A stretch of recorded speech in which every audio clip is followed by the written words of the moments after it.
Il y a eu depuis plusieurs semaines des groupes de travail qui ont amené à cette CP, aujourd'hui le 27. Voilà.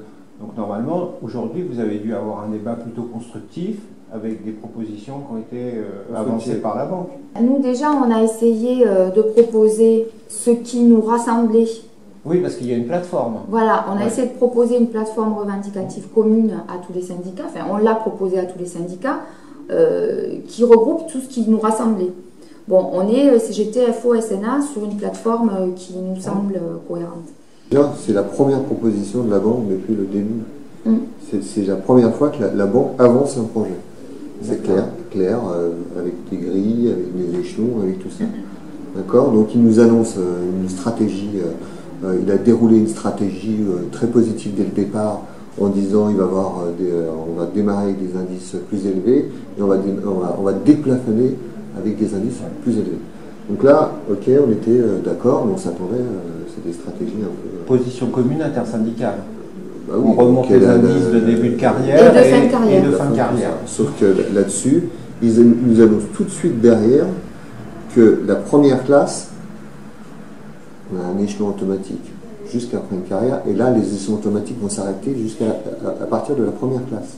Ça veut dire que si on regarde un secrétaire comptable, d'accord, sa première classe se terminera à 555 et après, donc avec tout le système, ça rallonge les carrières, donc on va dire qu'il va être au bout de 33 ans, il va arriver à la première classe, il arrivera à 555 et après, au bout de 33 ans, on lui dira maintenant, c'est moi qui décide à quel moment tu vas avoir tes échelons.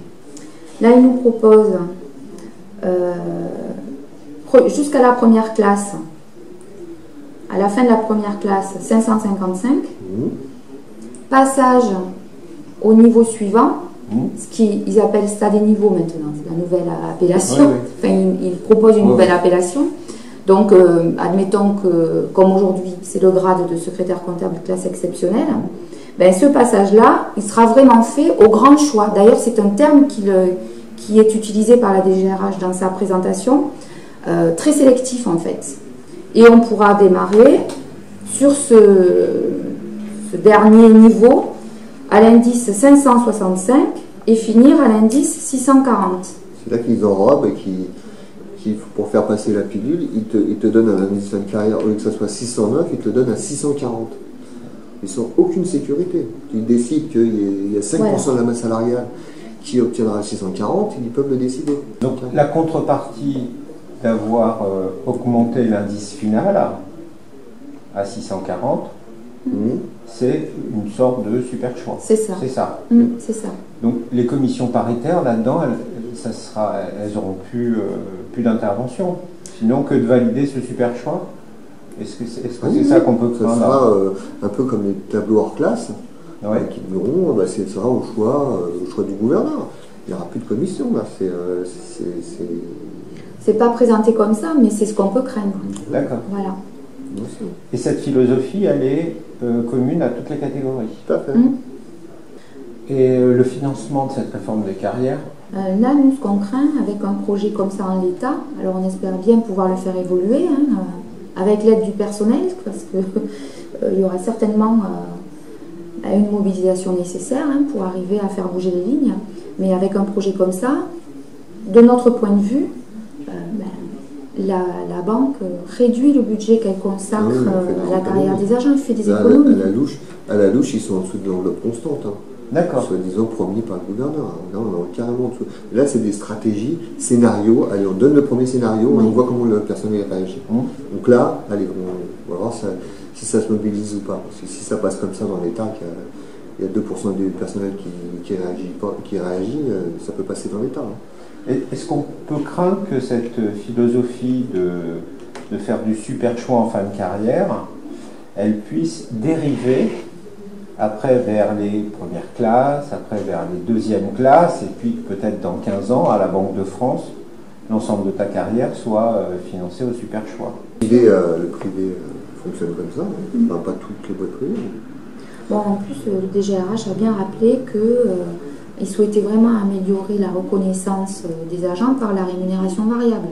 Donc c'est quand même aussi un principe qui remet chaque fois sur la table. C'était aussi un des points de la plateforme, c'était de transformer ces rémunérations variables en points d'indice. Oui. Alors là, apparemment, ça sera non. Apparemment, pour le moment, c'est pas ce qui transparaît dans le premier projet. Donc on peut craindre qu'il va y avoir une augmentation de ce qu'on appelle la part variable du salaire. C'est ça. Okay. Pour tout le monde. Alors il y a déjà une part variable assez importante pour les cadres. Si c'est un petit peu ça le projet pour les agents de maîtrise et les agents d'exécution, évidemment ça ne va pas nous convenir et on va le combattre. Bon, nous ce qu'on pense, c'est qu'il faut absolument essayer de négocier. Alors, à la fois la période transitoire, mais le plus important, c'est de négocier sur le fond de la réforme en arrivant à avoir déjà des contingents aussi très très élargis de passage d'un niveau à un autre, etc. Et puis conserver une automaticité par rapport à l'attribution des échelons. Parce que ça, c'est fondamental et ça garantit vraiment, jusqu'à la fin de la carrière, quelque chose de cohérent, quoi. Sinon, on remet en cause complètement le statut aujourd'hui. Un autre impact, c'est effectivement d'avoir des pensions moindres. Mais ça, on n'y pense pas tout le temps quand on est dans l'exploitation et qu'on vient de rentrer. On pense plutôt salaire carrière, mais rarement pension. Donc ce système entraînerait automatiquement des pensions plus basses. Ben, si on a... Il y a une baisse de pouvoir d'achat tout au long de la vie, ça c'est clair, premier truc.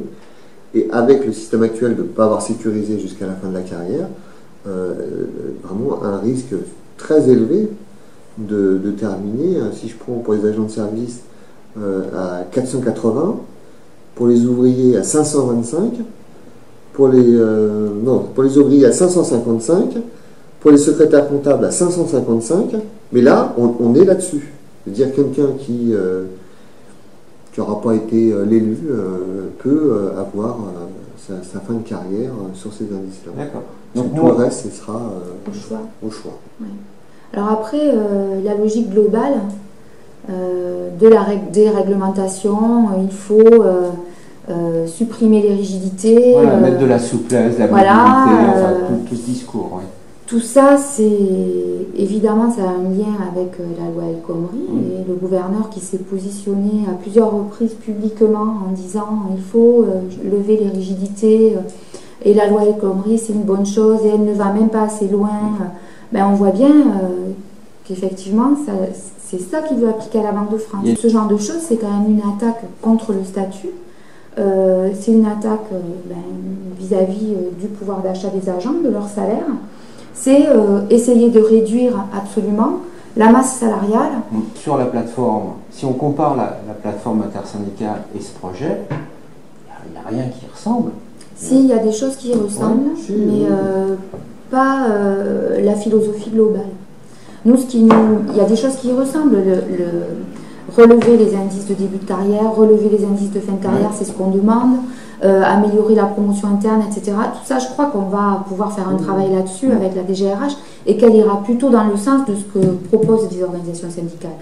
Mais la philosophie globale qui permet de réguler, entre guillemets, la carrière des agents au choix, c'est ça qui n'est pas acceptable. À un moment donné, il faut sécuriser davantage, au moins pour finir, pour qu'un maximum d'agents puissent, comme aujourd'hui, finir avec des grades acceptables, parce que là, ça nous paraît vraiment très dangereux. Voilà. Donc ça, c'est le point essentiel. Bon, après, nous, on a été à l'initiative, la CGT a été à l'initiative de cette plateforme revendicative commune. Elle est aussi à l'initiative de nouvelles réunions et, on espère bien, de nouveaux textes communs avec les autres syndicats pour pouvoir faire front de manière unie et beaucoup plus efficace. D'accord. Après, on espère aussi qu'on arrivera à se mettre d'accord sur une stratégie de mobilisation du personnel, puisque la DGRH, on voit bien,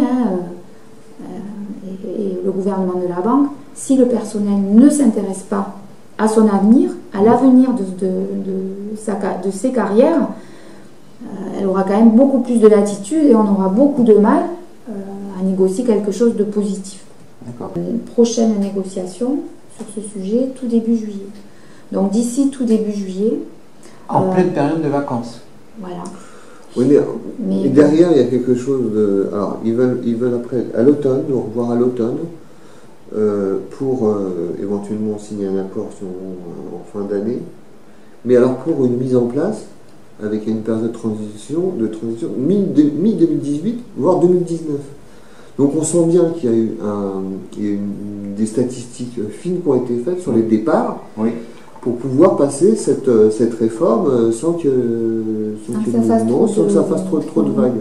Puisqu'on craint quand même, c'est que la DGRH veuille vraiment nous amener sur de longues négociations sur la période transitoire. Nous, c'est pas ce qu'on souhaite. Évidemment que pour la période transitoire, il va falloir essayer d'aménager les choses et négocier le plus favorable pour les collègues.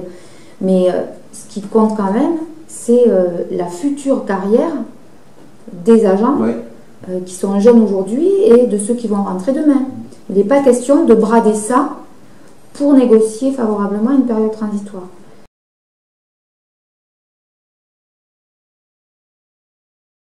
Ils ont, je sais pas, tu filmes là voilà. Fallait pas que tu parles. Moi, je couperai. Bon, allons-y. T'es fou, mais tu veux passer ça à qui? Par contre, François, regarde-nous. Hein. Ça passera pas, ça, François. Merde. Faut pas ça. Hein.